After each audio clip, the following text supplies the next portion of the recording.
രാവിലെ നമ്മൾ കോയമ്പത്തൂരിലേക്കാണ് കേട്ടോ പോണത്. വേറെ ഒന്നുമല്ല, കമ്പനിയിലേക്ക് കുറച്ച് സാധനങ്ങൾ കൊണ്ടുവരാനുണ്ട്. അപ്പോൾ നമ്മുടെ പിക്കപ്പ് കൂട്ടനായിട്ടാണ് നമ്മൾ പോകുന്നത്. ചെന്ന വഴിക്ക് തന്നെ ഉക്കടം ഭാഗത്ത് എത്തിയോട് കൂടിയിട്ട് അത്യാവശ്യം നല്ല രീതിയിലുള്ള ബ്ലോക്കാണ് കേട്ടോ. കുറേ നേരം ബ്ലോക്കിൽ കിടന്നു. അങ്ങനെ ഒരുവിധം നമ്മൾ നമ്മുടെ ലോഡ് കയറേണ്ട കമ്പനിയിലെത്തി. കമ്പനിയിലെത്തിയിട്ട് നമുക്ക് അധികം താമസിക്കാണ്ട് തന്നെ ഒരു പെട്ടെന്ന് തന്നെ ലോഡൊക്കെ കയറ്റി തന്നു. ലോഡ് കയറ്റിയിട്ട് കെട്ടിമുറുക്കാനൊന്നും ആരും ഉണ്ടായിരുന്നില്ല കേട്ടോ. നമ്മൾ ഒറ്റയ്ക്ക് ഇരുന്ന് കെട്ടേണ്ട വന്നു.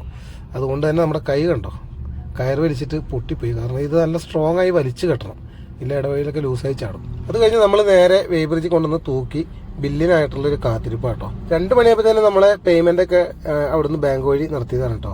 പക്ഷേ ഇവിടെ അവരുടെ അക്കൗണ്ടിൽ പൈസ വന്നിട്ടില്ല. അത് ബാങ്കിൻ്റെ ഭാഗത്തുനിന്നുള്ളൊരു മിസ്റ്റേക്കാണ്. അങ്ങനെ ഒരുപാട് ടൈം വൈകുന്നേരത്തോടു കൂടി നമുക്ക് ബില്ല് കിട്ടിയത്. അപ്പോൾ അവിടുന്ന് കോയമ്പത്തൂർ ടൗണൊക്കെ പാസ് ചെയ്ത് കുറച്ച് ദൂരം വന്നിട്ടുണ്ട് കേട്ടോ. പക്ഷേ റോഡിൽ അത്യാവശ്യം നല്ല രീതിയിലുള്ള തിരക്കുണ്ട്. ശരിക്കും ഞാനൊരു 5 മണിയൊക്കെ ആകുമ്പോൾ കമ്പനിയിലെത്തേണ്ടതാണ് ഈ ലോഡുമായിട്ട്. ബാങ്ക് ട്രാൻസാക്ഷൻ്റെ ആ ഒരു പ്രശ്നം കാരണം നമുക്ക് നല്ല രീതിയിൽ സമയം വൈകി. അപ്പോൾ ഇനിയിപ്പോൾ എന്തായാലും 10-11 മണി ആകാണ്ട് കമ്പനിയിലെത്തൂല. അപ്പോൾ ഈ തിരക്ക് മാറിയിട്ട് പോകണത് നല്ലതെന്നുള്ള വിചാരിച്ച് അങ്ങനെ വെയിറ്റ് ചെയ്യുകയാണ്. കാരണം എങ്ങനെയായാലും നമുക്കുള്ള പണികൾ ഇങ്ങനെ കിട്ടിക്കൊണ്ടിരിക്കും. കാരണം ഈ പണിയുടെ ഒരു സ്വഭാവം അതാണ്. കാരണം നമ്മൾ പെട്ടെന്ന് വീട്ടിലെത്താമെന്നൊന്നും വിചാരിച്ച് ഒരു പണിയും ചെയ്യാൻ പറ്റില്ല. അപ്പോൾ ഇന്നത്തെ ഈ രൂപത്തിൽ നമുക്ക് കിട്ടി. ഇനി നാളത്തെ എന്താണെന്ന് അറിയില്ല. എന്തായാലും കാത്തിരിക്കുക.